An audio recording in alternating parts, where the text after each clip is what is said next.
This is the frame. 1940 Ford pickup is what it's going to be. The frame, I guess, is the same from 1935 all the way up to 1940.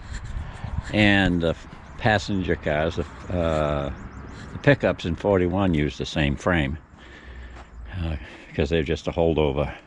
So the 41 pickup looks pretty much the same as a 40. Just minor chrome trim pieces are different. Yesterday I spent about 2 hours. I got 2 hours of footage of me grinding away here at these rivets. And if you do that, you got to be careful on this side because the serial number is right close to the rivets. But what I'm going to do is remove this front cross member and probably take out the steering mount at the same time. This one I might have to use a cutting torch because it's attached to two different thicknesses. I guess so is this though. Yeah, so it's gonna suck, but I gotta do some more drilling to get through those rivets, and I won't bore you with that. And this is the front suspension from a Pontiac Fiero, around 84 or 85, I guess. I went on Craigslist and I found a $500 Fiero that didn't run, and I waited and called back a couple weeks later, offered $300 for it, and they took it. So I dragged it home, pulled out the front end and the bucket seats and the steering column, and I sold the rest for scrap for $100. So I got $200 tied up in that right now. It's got independent front suspension, rack and pinion steering, 5-volt wheels, disc brakes, and A-frame suspension as opposed to the Mustang 2 setup that has just the one thing and a strut going to the front. I think this thing's a lot better setup than the Mustang setup, and it goes in so easy. It's just like, let's see, 8, 9, 10 bolts. I got 2 here. I got 4, 2 on each side here, and then there's 2 at the top that bolts on here and here. So it's going to be just a bolt-in installation that I can take out and put in another one if I wreck it, if it wears out. I don't know what else to say other than you're gonna love it. The 2 hours of footage I shot yesterday was mostly a lot of noise and a few clever remarks, and maybe I'll think of them again, but I don't know. Doesn't matter, I don't have to be clever. I just got to show you the part where I'm smart. All right, so I guess what I'll do now is I'll shut this damn camera off and I'll finish on those rivets, flip it over, drill out the other side, and take out the front axle, and then I'll show you when I knock out the front cross member. It'll be upside down then, so I can throw the other front end on top of the frame and line things up. 112-inch wheelbase is what I'm going for. All right, the cross member's out. The steering bracket is gone. There's the BFH that was required to remove it, and there's the pieces I took out. Now what I got to do is trim this off, because I need to save these holes for the radiator. That's where the radiator mounts, but I don't need all this stuff here, so I'm going to cut it right across there with a torch. And if it works out good, you can watch. If not, we'll move on.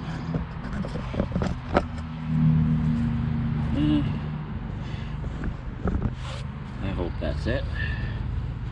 Now, start with the fire.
much for that. I guess I'll finish those once I flip that thing back over. Alright, well here's my installation kit. I got 4 of these and 2 of these. Now this is 3/16, but I think 1/4 inch would probably work. Then I've got these bolts here that hold, go here, hold the lower control arm. I've got these 4 that go through here to hold this on. These 2 are for shock absorbers. And these 4 go through the, into the frame. And that bottom mount that's already on the front suspension. So to determine my wheelbase, these things have a slot and a nut where the cotter pin goes through. So I hooked that in the slot, put tape there so it wouldn't fall out of the slot. Did the same on the other side.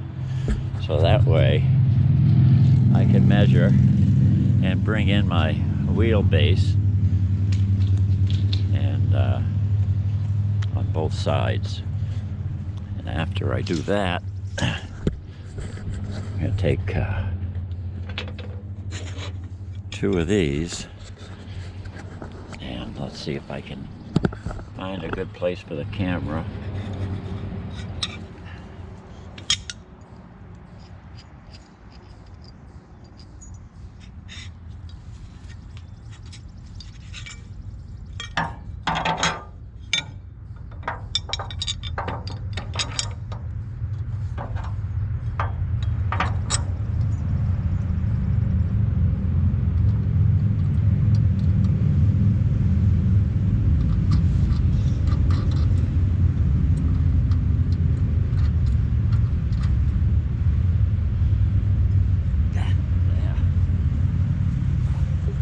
So that's where those brackets go.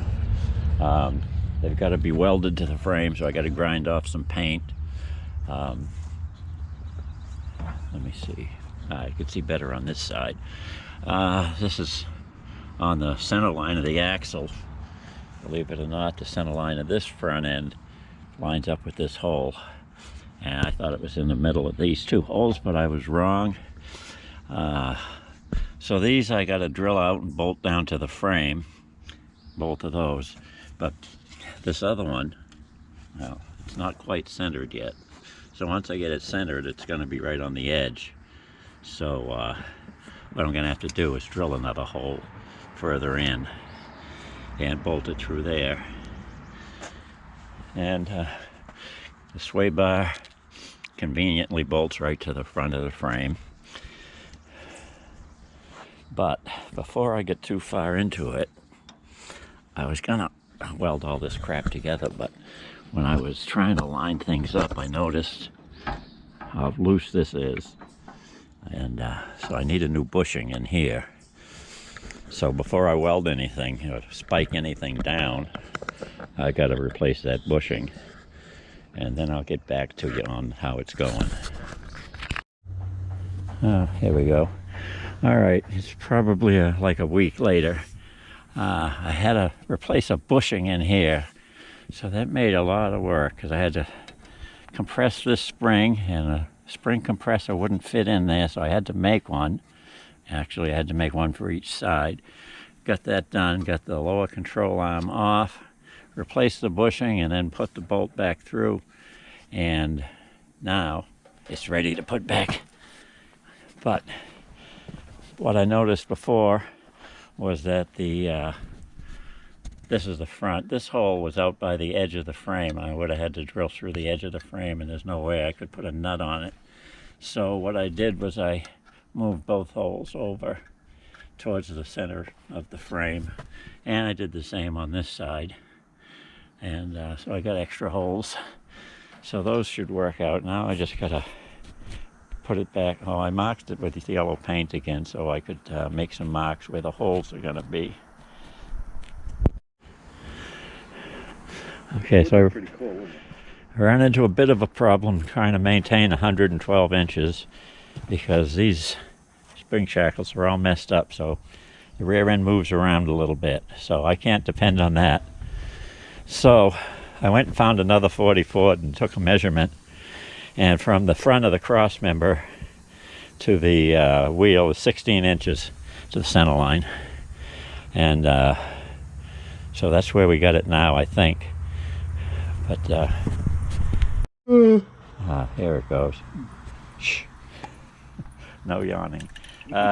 Okay, so now we got everything straight at 16 inches from the front of the frame to the center line of the wheels, and now we've got double holes. I want to use this one, and the same up here.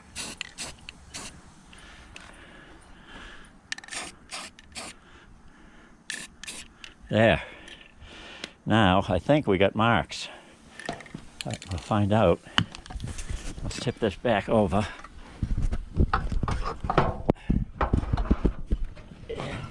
Oh, sway bar's grabbing you. Oh. Get it? There we go. All right. Hey. All right, back. Just slide. Yeah. That'll work. All right. Yep. I got it. Now, this is the hole I want. No, this is. Yeah, that's the one. I want to be in there because this one was out here somewhere on the edge. Yep. And same with that. The two holes on the inside I got to drill out. So these are the holes I gone and drilled. I marked them with chalk so you could see them, because I sprayed over the yellow paint and I realized I should have showed you first where the holes were. So they came out all right. Now I got to flip this thing back over onto the frame and put bolts through these holes into those holes, and same on the other side.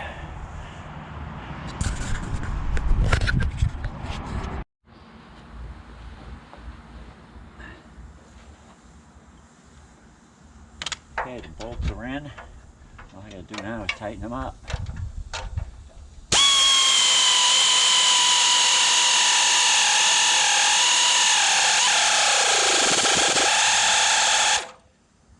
Yeah, there.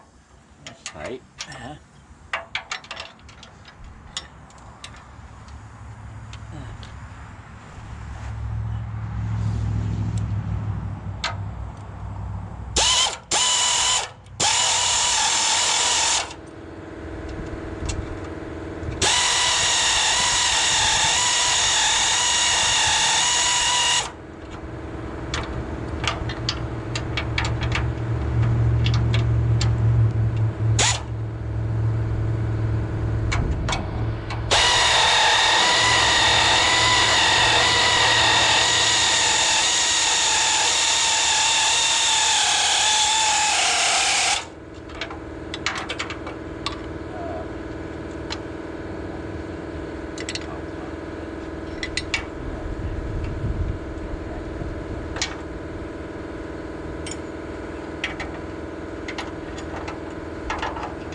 These, before I put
Okay, so now I gotta weld these on.